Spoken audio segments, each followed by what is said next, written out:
how to save Instagram photos and videos to gallery. Hello everybody, welcome back to my channel. This is me Bipin Basnet, and today I'll guide you on how you can save Instagram photos and videos to gallery. Now the process itself is quite simple and easy, so let me guide you through. Now to do so, you'll have to turn on a simple feature on Instagram.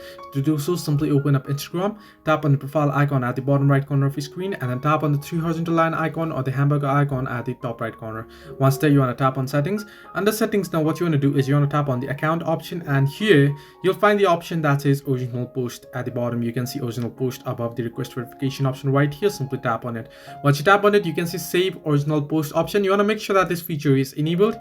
Once you enable this, now you'll have to give permission for your phone as well, so you want to go ahead and allow the permission, so this way you can save Instagram photos and videos to gallery. Hope this helped you. Do like and subscribe, and do not forget to leave a comment down below if you have any further issue.